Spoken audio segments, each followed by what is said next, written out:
Halo semuanya, selamat pagi. Nama saya Grisita Syihotang dari Prodi Statistika B. Izinkan pada Ibu, Bu Nur sebagai dosen pengampu saya. Di sini saya akan mempresentasikan tentang tugas pengantar eksplorasi dan visualisasi data. Nah, teman-teman tuh harus tahu apa aja dari visualisasi data ini. Nah, data itu tidak lagi dipandang sekedar sebagai hasil sampingan dari aktivitas manusia nih, melainkan sebagai aset strategis yang dapat dimanfaatkan untuk mendukung pengambilan keputusan. Jadi data itu dapat memberikan informasi nih kan, untuk dia dapat memberikan pengambilan keputusan gitu dari informasi tersebut. Nah, namun juga data mentah yang tersedia itu seringkali dia bersifat kompleks dan dia sulit dipahami karena dia tidak diolah dengan baik nih kan. Nah, jadi kita diperlukan tahapan awal dalam analisis data yang bertujuan untuk memahami nih karakteristik dan juga kualitas data. Nah, disinilah dieksplorasi data dan juga visualisasi data. Dia itulah merupakan dua tahapan yang dapat membantu analisis dalam memahami struktur data, pola, tren yang seperti data itu tuh jadi dia lebih baik lagi. Nah, jadi kita masuk nih tipe dan juga struktur data. Nah, dia itu dapat diklarifikasikan berdasarkan struktur dan bentuk penyimpanannya. Nah, pemahaman terhadap tipe dan struktur data itu dia sangat penting karena menentukan metode pengolahan dan analisis yang akan digunakan. Nah, jadi yang pertama itu ada dia data terstruktur. Itu dia data yang tersusun secara sistematis dan juga memiliki format yang jelas nih. Data itu harus dia sistematis dan juga jelas. Nah, itu biasanya disimpan dalam bentuk tabel dan juga tabelnya itu dengan baris dan juga kolom. Nah, di mana setiap kolom itu dia atribut itu memiliki atribut tertentu dan dia setiap baris mempresentasikan satu entitas data.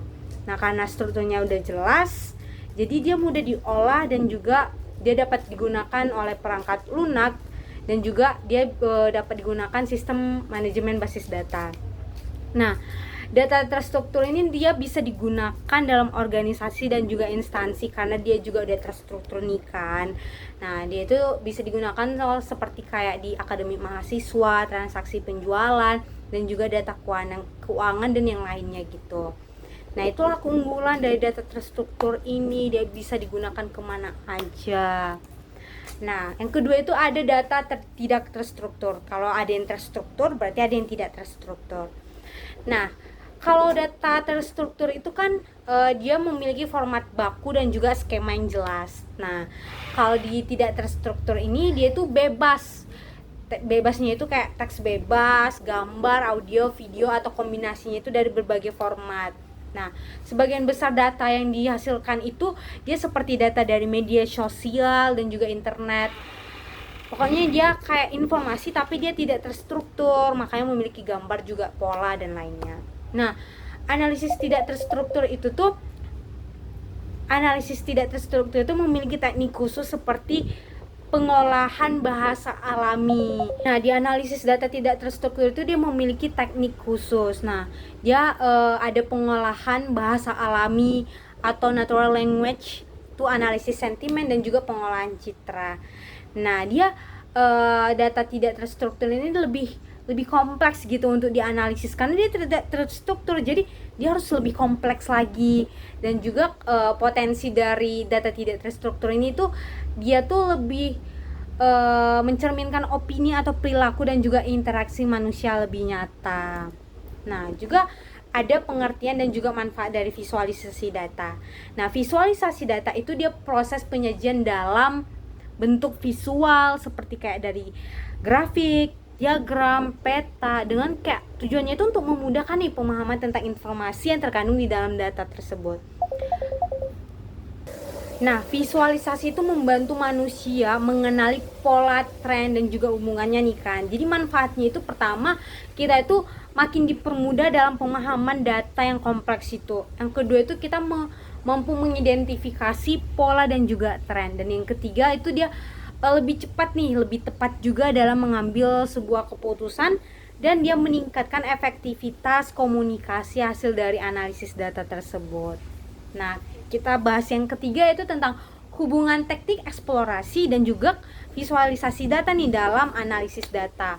Nah, eksplorasi dan visualisasi ini dia memiliki dua komponen yang saling melengkapi dia dalam analisis data. Nah, bedanya itu kalau eksplorasi data itu dia untuk memahami struktur, kualitas dan juga karakteristik dasar data sebelum dilakukan analisis selanjutan. Nah, sedangkan visualisasi inilah berperan penting nih dalam mendukung proses eksplorasi itu.